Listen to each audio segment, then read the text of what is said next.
Okay, so hi everybody, and welcome to the Writer's Bridge. I'm Allison K. Williams.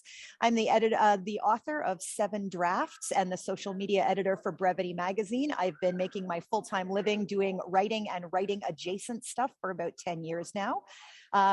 This is my partner, Ashley Renard. Hello, hi there. I am the author of Swing, and my greatest passion right now, which is something I stumbled upon or really honed, really zeroed in on by working with Allison, is I love learning things about publishing and promotion so that I can teach other writers. So today we're going to be talking about monetization specifically. Besides selling books, how can we make money? Because my book came out in May. It has sold really, really well. But there are a lot of other ways that I could actually make more than that by just seizing the opportunities that are before me and before all of you, from your writing work and your literary citizenship. And I also started making money off of my work before I actually sold my book. And so we want to talk tonight about how your monetization can be part of building your platform, and it can come even before you sell the book. And so we're a big fan of everything you do doing double duty. We want your stuff to be, you're building platform, but you're also creating good writing, but you're also starting to make money even before you have actually sold the book. And we want to let you guys know that tonight we are going to use words like monetization and loss leader and conversion and funnel. But just like when we say we are the writer's bridge, even though we're about building platform, because a bridge is a two-way street and a platform is a thing you get up on and yell at people. When you hear monetization, we want you to think, get paid to do what you already enjoy doing. When you hear conversion, we want you to think about deepening your relationship with a reader because they have committed more deeply to you. When we say loss leader, that is literary citizenship. And when we say funnel, that is generosity. All of these things are marketing focused, but they are not cold, they are not hard, they are not calculating. They are things that you can do to genuinely provide a service to the people who need your book, your words, your help. Absolutely. We have a great question of the week here, which is from Laura. How do you make friends with other writers online? Allison, you've got friends. Well, you got to fake it till you make it. One of the things that I think is interesting is a lot of us think that friendships online follow the same rules as friendships in the real world. You know, like, oh, you've got to get used to people gently. You're not allowed to just randomly participate in a conversation. And that's not true for social media at all. You get to act like you are already their friend. You can respond to tweets, anything they're posting in public. It's not private. Comment like you'd comment to a real person and genuinely interact with what they have to say.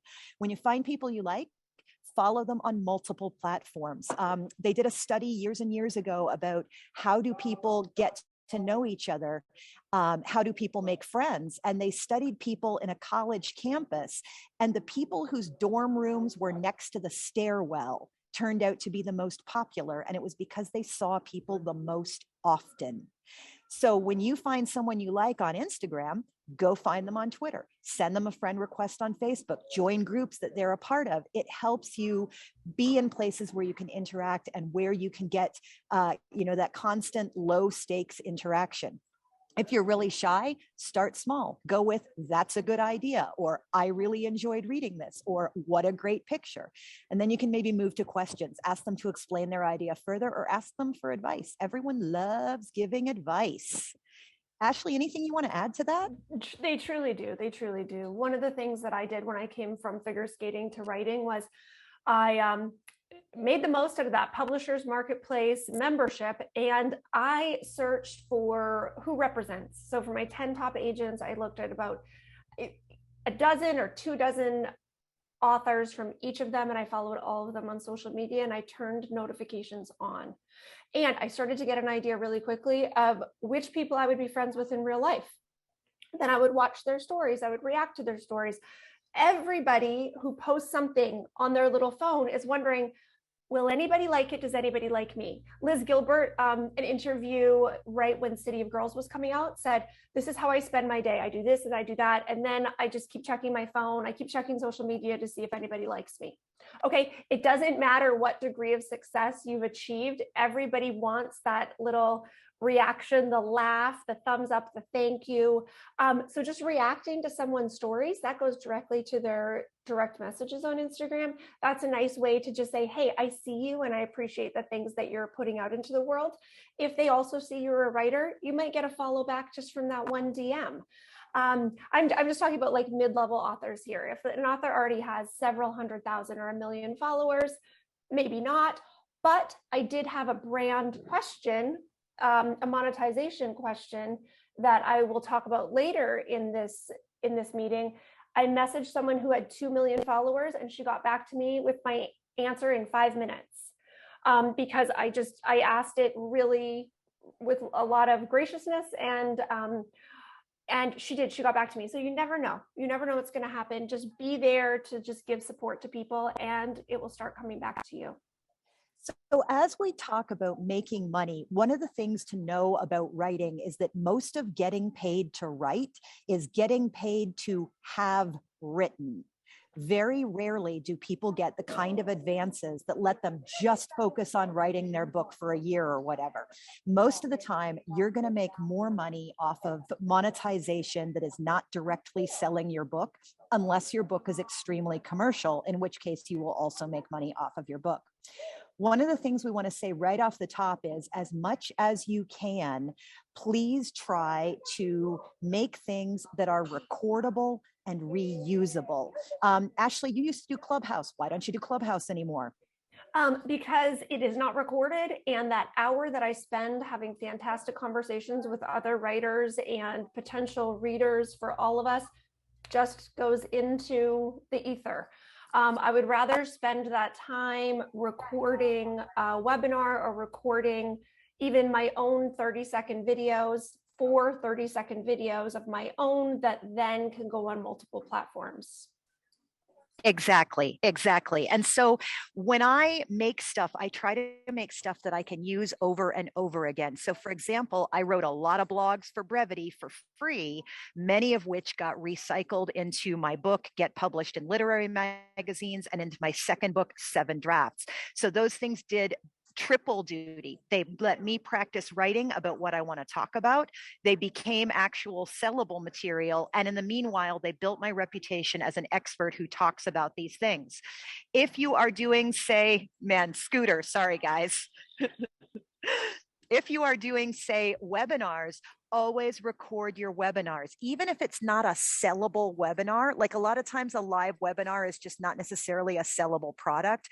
Having that transcript makes it easier to later re-record your webinar and make it a product for sale. Ashley, take us through how some of you are, how you're starting your monetizing. Okay, so the first thing that happened last year was I started getting reputable brands reaching out to me. So I want to tell you about what a reputable brand would look like and how they would behave. I think I had maybe 6,000 or 8,000 followers when like really good brands started reaching out. You don't need to have that number. It's more about your engagement from your audience. But what they will do is they will send you an email. They will just find your email, because it's not hard to do that, and they will reach out via email and they will offer to send their product for free. So red flag, if any brand says, oh, hey, check your DM me for a collab, DM at sugarbottom1234 for a collab, not a reputable brand. If they want you to pay for the product, even if they give you a discount, if they want you to pay anything to try out their product, it's not a reputable brand. It's not somebody you're going to probably want to be in business with. They'll send you the product for free. They'll follow up probably in 2 to 4 weeks to see if you received it and if you enjoyed it. At this point, if you enjoyed the product, if you didn't enjoy the product, they'll probably offer you something else from their line. Or ask, there was a shampoo, really didn't like it. And they said, you know, how did you use this conditioning product? That's what it was. It was a deep conditioning product that made my hair greasy for days. If you liked it, they'll say, what are your rates? I just made up a rate. I told Coconut, this organic personal lubricant and body oil company, $300 for a 30-second video. And they said, sure. And I said, well, okay, must have been okay with the number that I just picked out of the air. And what we did, so it was in January of last year that I made actually February, it was Valentine's Day, made my first video for them. They paid me $300 for the 30-second video. Then I posted that to my Instagram and TikTok. And that was the thing. It takes me time to make a video, but then I can easily cross-post it to different platforms. So I said, in that rate, I will post it to both of these platforms. They also gave me an affiliate code. Now, here's the thing. It's quite easy to get an affiliate code from lots of different brands to then give you a kickback of like 10 to 12% on any sale that you make. For me, I don't want to just have a whole roster of affiliate codes for companies I don't really love, because I don't want to feel like an influencer, and I don't want to feel like I'm just sharing with my audience all the time, like buy this, buy that. It doesn't feel right, and it doesn't have a good flow to me. This was the first affiliate code I got, and my audience actually bought $4,000 worth of Coconut product in 24 hours. So I had the $300 that I received from Coconut for the 30-second video, and then another $400 come in from commissions. So that was a pretty good, you know, half an hour spent, you know, making that video. Of course, it took a couple days of like kind of brainstorming of like how I would lay out the video. I don't really script videos, but I do spend a lot of time like writing or scripting in my head how I want to say something. So, you know, there was planning and creativity time going into that. Even though Coconut partners with people who have, you know, 10 or 20 times the audience I have, I bring in the most sales because I don't pitch a lot of things to my audience. I'm just there giving them information, talking to them, responding to comments. So when I do say, hey, there's this product I really love, their ears perk up. And the perking up of the ears has not stopped. I've been working with Coconut now since like February. Now I just pitched to them, listen, instead of a cost per video, instead of commission, I would like an exclusive deal, 3 months at a time, $1,200 a month. And then you don't have to give me any commission. I'll shout it out in my stories every week. When my podcast launches, I'll give you an ad spot in my podcast. And they were thrilled for that. Now, what I almost did was offer them a commission only situation. Like, hey, I'm not going to charge you for content, but could I get 20% commission? That's when I reached out to Sarah Landry. She's a Canadian content creator. And I said, you know, how would you do an exclusive deal? And she said, retainer, definitely. When you're just on commission, there's the real chance of going into overdrive, and nothing's guaranteed. If you're going to be making content and you have a good relationship with another company, getting that guaranteed amount of money is just something then you can just put in your balance sheet. That's something you're going to have every month. And then you also know, okay, and this is how many times I have to mention them. It's just an easier arrangement as far as managing your time and not getting over committed or going too hard and too fast. One other thing that brands will do is they may ask for white listing access. I did this with Coconut, and what I did was I gave them access to my Facebook business portal to run Facebook ads on my behalf. I made 2 videos for them.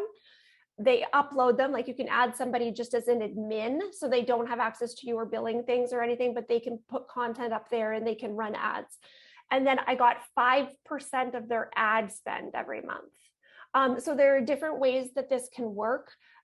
These are the different kind of steps if you're developing a closer relationship with a brand.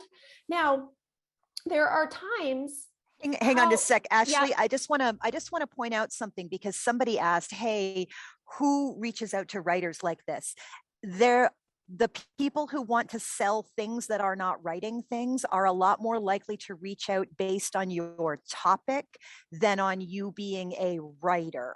So if you write about fitness, you'll get calls from fitness brands. Ashley writes about intimacy, love, marriage. She gets stuff from intimacy brands. And so you're thinking about, they're not looking to patronize you because they love you being a writer. They're looking to patronize you because you give valuable information that will lure people to buy their product. And Louise, when you get affiliate money from brands, you have to tag your posts as ads. And there's a specific procedure for doing that on Instagram and Facebook. Mm-hmm. And I have to tell you, I get brands reaching out to me every day that I say no to. Because I talk about parenting, I get a lot of like Green Chef, Blue Apron type, like easy ways to like make healthy meals for families. I get a ton of those, or prepackaged meals that are organic.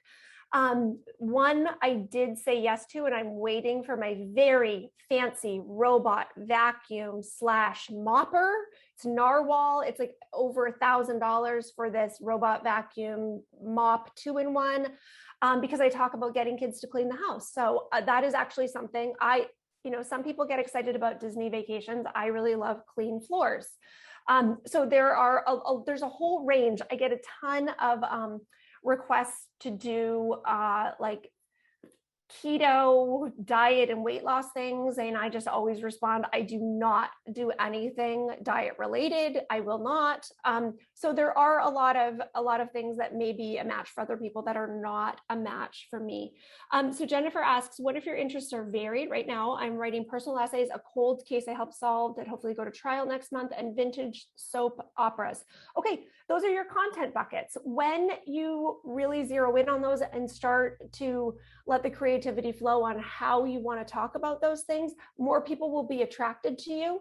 When audience members are attracted to you, people who are looking for new affiliates or partners will also be attracted to you. Whatever attracts audience members will also attract monetization opportunities from brands. Now, and Barbara asks a great question, which is, do you need a giant audience or do you need an engaged audience? It is more important to have an engaged audience. I have seen people do affiliate marketing, and don't worry, guys, we're going to talk about lots of other stuff tonight that is not affiliate marketing. But I have seen people get affiliate marketing jobs with 1,000 followers, with 3,000 or 4,000 followers, because they have a really engaged audience. They determine your engagement by, there's a formula that takes the number of people following you, and there's some math that involves how many comments and how many likes are on your posts. And we'll just say that a 1 to 3% engagement rate is excellent. So if you have 1,000 followers and 10 of them leave comments, that's really good. Awesome. It is so good. And so we have a question here too about, what if you put like an Amazon affiliate link or kind of storefront in your link in bio? Yes, you can. There are so many ways that you can get like a little cut here and there. What you have to ask yourself is, do you want to do that and get like, a few cents from here and there? We're going to talk about Medium and Patreon and Substack in a couple minutes too. Or do you want to partner with someone like Marie Forleo? So Marie Forleo runs B School every year. It's like her online business school. It costs $1,995 to take part in B School. Every affiliate, I'm not sure if you guys can just like drop a 1 in the chat if you've ever been on a newsletter that then told you about Marie Forleo's B School in the spring. Every affiliate that she has, I'm a B School student too, gets $1,000. So Marie Forleo keeps $995, and the affiliate who brought in that person gets $1,000.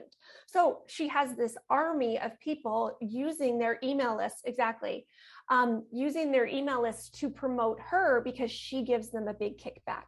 So those are the things to look at. Are you going to be interested in a lot of different things and take a little bit from each? Or would it be worth it to find something that you really, really love, the nutrition school that you went to? A therapist or a doctor who you really, really love and could could wholeheartedly endorse. Think about the brands or people or professionals who you truly love now, who you could really recommend. Amy Porterfield, yes, bases an entire revenue stream on being a B School affiliate. Absolutely. Okay, so another way we can make money, merchandise. If you put your words on journals, coffee mugs, wall quotes, apparel, these are all ways to make just a few dollars. Put your name on everything that you make. Like Allison, one of Allison's friends made that like old-fashioned card that had the quote. What was it, Allison? My tiny army. I live in a house run by a tiny army I made myself. And then she forgot to put her name on it, and it went all over the internet without her name on it. So that's a reason for putting your name on the things that you make. And if it does really take off, then, you know, offering t-shirts through Redbubble or different places where you don't have to actually buy stock, but you can just get a cut from each item that's purchased. One of the biggest time commitments as far as your physical time and your emotional labor time investment is one-on-one coaching. And Allison and I both do this in different ways. It is definitely the biggest ticket item that most people offer. The way that you open the door for people being interested in one-on-one coaching, like I have one-on-one coaching clients right now for social media. It's because for over a year, Allison and I have shown up here every 2 weeks to offer advice, to offer free information on how you can use, and you know, Allison talks a lot about the things that are off social media, ways to build. And for me, my focus has really been building through social media. So my coaching starts with a full manuscript read, and then it's a 30-day plan, and it's $4,600 for 30 days. Because I'm taking people through and doing their social, helping them do their social media the way I do my social media, and teaching them enough about the whys along the way that then they can take off and continue with that momentum afterwards. How do you do your one-on-one coaching, Allison? What are your different options?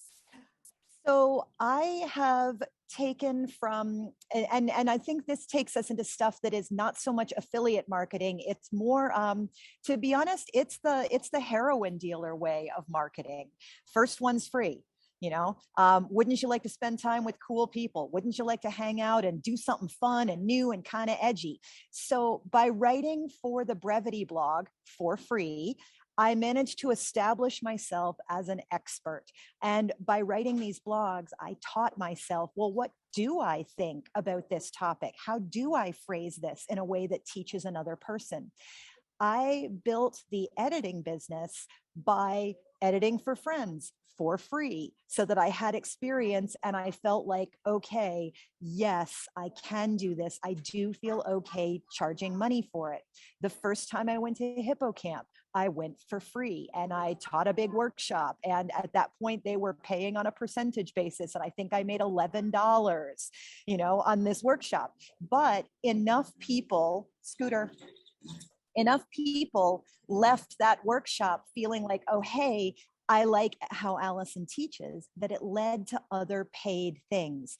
And so a lot of what can really help is do your speaking opportunities. And if what you can get right now is speaking for free, then speak for free, but have in mind something that you're planning to sell that you can pitch to those people that you showed up to talk to for free. So if your book is out, you want to say to the book club, yeah, I'd love to speak for free. Can you get everybody a copy of my book? If you are going to go do a webinar for free, you want to be able to say to people, hey, you love the Writer's Bridge so much, why don't you come to Allison's webinar? Why don't you look into Ashley's coaching services? Because we are willing to establish that we are experts in the field without you having to have anything at stake except your time. And when people find out that you're great, then they go ahead and they start being willing to pay. I broke even at the first Hippocamp. And then on the second Hippocamp, I realized I need something to sell. And that's how I wrote Get Published in Literary Magazines. I wrote it partly because, hey, I'd really like to advise people on publishing, but I wrote it a lot because I needed something that cost about $12 that I could put on the book table at the writing conference, and that's what it turned into. So it can be really valuable to come up with something that you can sell right away. The thing I've found too is that when your service or your product is aimed at the people who you are marketing, it's easier to sell than your actual book. So for example, when my book is on the table at the Hippocamp Creative Nonfiction Conference, there was a year where Mary Karr was the keynote speaker, and Get Published in Literary Magazines, my slim little pamphlet, outsold Mary Karr. I sold more books than her, even though she was amazing and she sold a lot of books, because someone standing by the bookstore table said to me, that's because all of these memoirs, they're about the author. Your book is about me. And so when you can make that product or that service that directly addresses the need or the pain point that your reader, purchaser, community member has, they are more likely to buy your thing. When you're marketing your webinar or your book or your coaching services, it can be really good to start off with what is the primary problem that the client is facing. So for example, I got this developmental editing webinar. One of the pain points I'm hitting is it's hard to find new clients. How can you find new clients without having to constantly self-promote on Twitter? And a lot of that is giving away stuff for free to bring yourself to people's attention. And technically, you're not completely working for free, because what you're doing is you are borrowing the audience and the platform of whatever organization you are serving for free. Ashley, you want to jump in on that? Yeah, so I want to say we have some comments in the chat about people feeling overwhelmed. Like, how do you do all this? How do you do all this? For me, innovation comes out of necessity and overwhelm. When I feel like, oh my God, I can't keep answering 80 direct messages a day, when a lot of them are the same things I'm answering over and over, but the details are a little bit too intimate, or a little bit too intimate to put in a video that's going to then stay up on Instagram or TikTok. That's when I said, I need to make members only content. I need to open this up to a community where on my website, all my videos from Instagram and TikTok are now going to be hosted on my website. They're still staying on Instagram and TikTok. I'm still going to post new content there, but every fourth or fifth video will be blurred out and it'll say unlock members only content. And when people click on that, it'll take them to a subscription page. And for $7.99 a month or $79 for a year, all of those videos will be unlocked. And they will also get reflection questions, either to ask their partner or for their own just pondering or journaling, sort of like a little expansion exercise on the advice I give and the kinds of relationship things I talk about. So that is coming from, oh my God, I cannot do one more day of like all of these voice memos to people, but I love connecting with them, but I'm tired, and there must be a more efficient way to do this. And I really think in my first 30 days of doing this, I will probably make more money than I have made in the past 5 months on my book. And Jasmine has a really great question in the chat, and Stephanie Weaver has answered it, and I want to share that with everybody. Jasmine says, I have been giving talks for free for 10 years with rare exceptions, always with the idea that it builds platform. But honestly, it is a lot of work, and it's aggravating how many organizations get writers to do this work for free. Any suggestions on how to ask for money? And Stephanie has a really sharp answer, which is the next time you get asked, you say, thank you so much for your interest. My rate is $500 plus travel, or whatever your rate actually is. Part of getting paid is asking to get paid. And it's not a problem to ask to get paid. People are not going to storm away offended and go, how dare you ask to be paid? And if they do, you never wanted to work with them to begin with because they're dicks. What you're likely to get is, oh, I don't think we can afford that. At which point you can say, well, why don't you say that every attendee is going to get a copy of my book with their ticket? And then I can do it for only $250. Or why don't you say that you guys are going to let me do it by Zoom instead of actually coming to your conference, in which case I can do it for, less than the fee I originally quoted for you. So it helps to have ideas on how to scale up and how to scale down. And Linda, yeah, she says, I've done book talks for free. Next time I'm going to ask that they buy my book first. I write fiction, so maybe talking about the indie pub process, totally marketable, or offering one-on-one coaching for how to start the novel writing process. Yeah, those things are really marketable. Judah says about slide decks, like when you make like a PowerPoint presentation, when you present a talk, but you haven't published that information in the slides yet, do you advise against letting the host post the recording? Allison has built her email list through telling people if they want the slides to write down their email or enter it into the chat, and then she'll send the slides after. Usually, I would say that the host could still post it. Probably people are not going to be watching it except the people who are already attendees. Allison, do you have anything to add to that?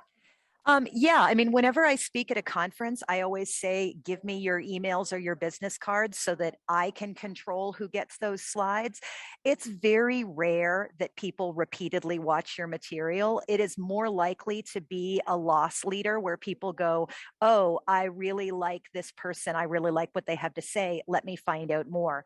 Jennifer points out she doesn't have physical books yet. So think about, is there something related to your topic that you could generate a very short ebook? Like, for example, if you write fantasy, can you do a short story that features one of your characters? And maybe you print it as a chapbook, or maybe you just sell it as an ebook. If you write about your recovery from addiction, can you put together like a list of resources that you can share with people where even if you don't charge them for it, you get their email, which is valuable in itself. And that's the thing, that you may not have anything to sell yet, but if you can get those email addresses and start building that connection with people, then you have a broader, wider, stronger bridge for when you do sell something. Okay, so when we're talking about building a paid community, there are a lot of ways to do this, right? We can do this with Patreon. We can do this with Substack. You could actually do this on OnlyFans, which is mostly sex workers, but not all, because some people offer fitness advice on there and things like that. And that was one of the things I considered when I was like, okay, how do I charge for my video content? I'm choosing to host it on my website because I have a really fantastic web designer who I met through Fiverr, Hamza from Pakistan, and he does fantastic work for me. We have a good working relationship, and it is not expensive. He's very inexpensive. I do, with all of the back and forth he and I have had over the last couple of weeks, because I thought my members only stuff would go live September 30th. I really understand the draw to Substack and Patreon because it's already made for you. It's made for you, but Substack or Patreon will take a cut. Now, here's the thing that we need to remember whenever we are taking a paid audience and then offering a subscription option. Only about 1% of your audience will go for the paid option. And we're saying 1%, and we're assuming that of like, you know what your content buckets are, your audience knows what they're going to get from you. Still, only 1% will pay for it. So Cecilia actually, specifically, Cecilia Aragon asked, I can get thousands of followers if there's no charge, but only 1% are willing to spend 99 cents. How do you overcome the tackiness of charging money? And there's a couple of ways to handle that. One way is deliver something so valuable that they are eager to pay you. They really would like to pay you. They want to reward you for your good work. The other thing is, don't charge 1% of the people 99 cents. Charge 0.1% of the people $1,000, because the paperwork and the overhead in selling something little is much more of a pain in the butt than selling something big. It is worth it for me to spend a half an hour on the phone talking to someone who's considering spending $3,500 on a retreat, whether that's in, Italy or Costa Rica or, wherever we end up next. But it's worth it for me, even though they don't all commit, because it's deepening my relationship with them. And later they might buy something else, or they might be ready to go to a different retreat. It would not be worth it for me to interact that way with someone who's looking at taking a $25 webinar. In that case, I'm more likely to say, yes, let me email you back. We'll probably cover that in the webinar, or let me direct you to this blog where I answer your question. So there's this idea of if you can get 1,000 fans who will pay you $100 a year, okay, you're gonna make 6 figures. Or there's this concept of if you can find 100 fans who will pay you $1,000 a year, you will make 6 figures. What if you could do both? There are lots of options here, right? What size audience could we have sign up for every $25 webinar we offer? How many one-on-one coaching clients could we get for, something in the higher 4 figures? Like, there are a lot of options here. What I would say to Cecilia is, if 1% of the people are signing up, then charge $5.99. Don't charge 99 cents, because if those people are going to sign up and they want your material, it's not really the price point there that is the factor that it's going to inhibit them or make them change their mind. It's really like, do I like this person's content enough to pay for it? I don't know. I subscribe to 3 Substacks that I love. I don't even know what they cost because I just love them. So they could be doubling my price every year. Allison. So when I first started, Stephanie points out in the chat, when I became a consultant, it was super hard to set my rates. I felt like it was insane to ask for $60 an hour. Guess what? It gets easier the more you do it. Here's what's helped me set my rates. Number 1, I time everything I do that I'm doing for money with a stopwatch. I have like an app that tracks every editing client I do, every sample edit I do, every webinar I teach, because that lets me go, how much money did I make doing it versus how much time did I put into it? Was it worth it? I also discovered that the more I look at what other people charge, the more it helps me know what to charge. Every time I see a new editor's website, I go look and I look at what they're charging. And if it's more than me, I look around and I think, well, are they better than me? Are they that much better than me? Maybe it's time for me to raise my rate. The number one way you get paid more as a freelancer is to give yourself a raise. In the long run, you never want to compete on price. You should never be getting people who chose you because you were the cheapest option. Your crowd, your absolute niche, the people who are going to drive your community and your income and your book sales are the people who want you. And the question is not, should I take Ashley or Allison? Well, Ashley's $700 and Allison's only $699. The question is, I need Ashley because my content is sex, love, family, or I need Allison because I am writing literary fiction. And so you want your audience to not pick you based on price. You want them to look at you, go, I want to work with that person. Can I afford them or not? And if they can't afford you, they don't buy something else. They wait until they can afford you, or you have a lower dollar product to sell them. So can't buy a $185 hour of coaching? You can buy my $17.95 book. Can't afford that? You can come to the Writer's Bridge. That's free. We do it every 2 weeks. Ashley? Mm-hmm. Absolutely. Absolutely. And Allison made such a good point that I want to highlight again. If someone wants to work with you and they can't afford it, she is absolutely right that they're probably not going to go and hire someone like you. They are going to wait until you have a different offering that then they can jump all over, another webinar to jump all over, or they are going to save. And then when the time is right, they are going to sign up for your offering. And Lindsay has a really specific, excellent question in the chat. Monetization and inclusivity. How do we create paid platforms without pricing out people who might not have the money? LGBTQ, BIPOC, other diverse audiences where I don't want to be another gatekeeper.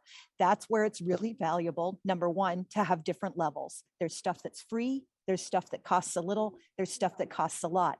The other thing is, the more you charge the people who can afford your services, the easier it is to give a discount to the people who can't, because you can always find somebody to offer a scholarship or a discount or half price, or, hey, let me just help you out because I can.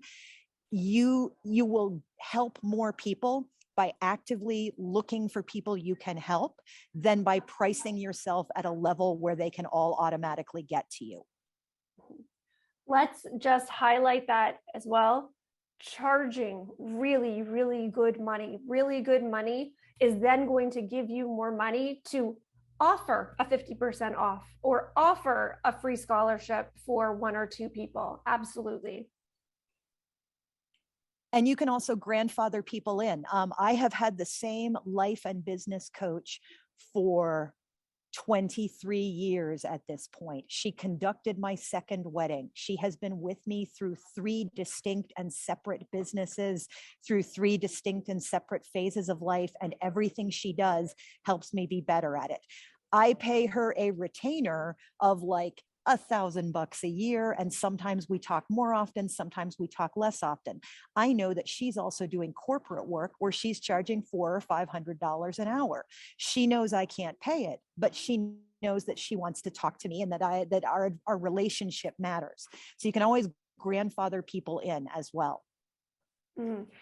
Julie says too, Jane Friedman's free newsletter is so valuable and her classes are all over the range. And through her, she found Ashley and Allison, that's us, and other helpful writer people. Jane Friedman is a fantastic example of monetization of platform. Free newsletter. Then there's the hot sheet that I love. That's like all about like the business and trends of publishing.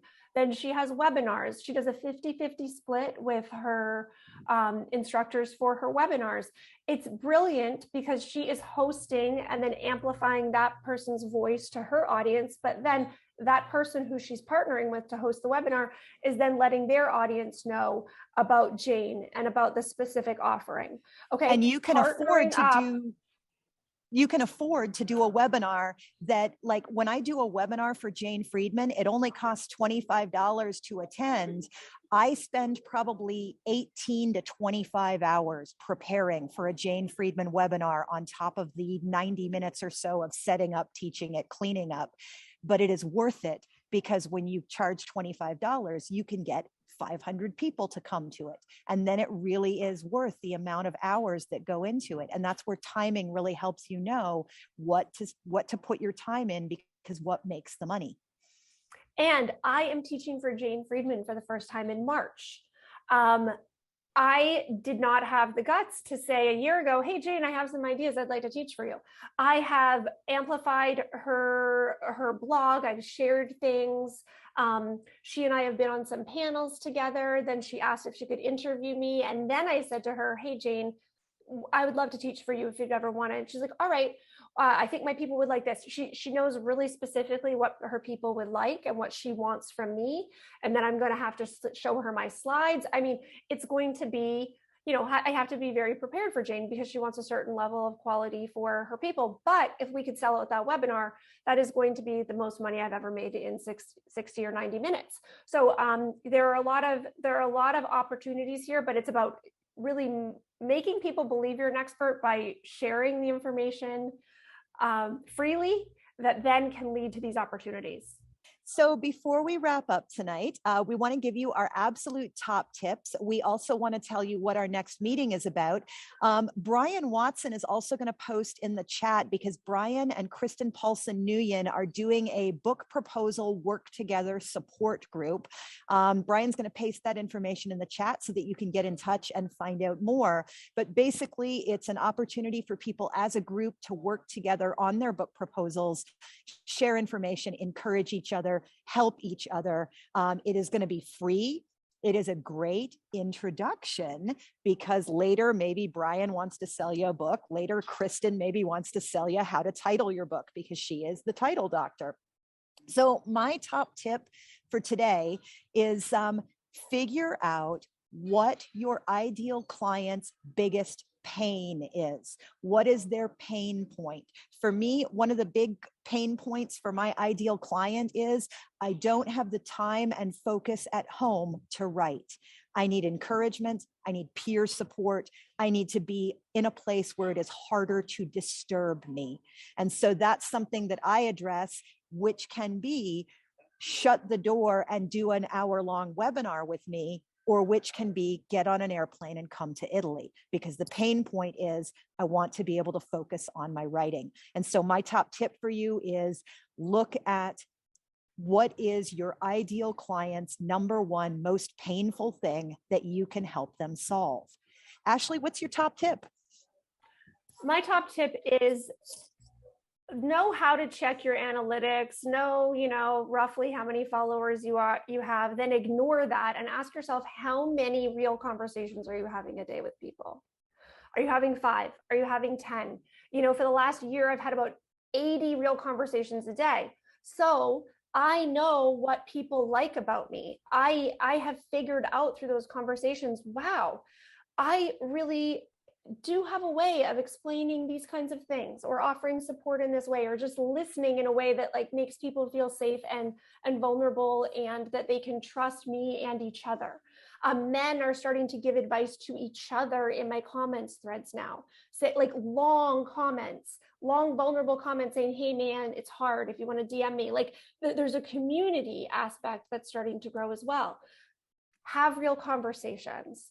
I think all of us have incredible gifts that do not feel like gifts to us. It feels like common sense, but to other people, it can be exactly what they need.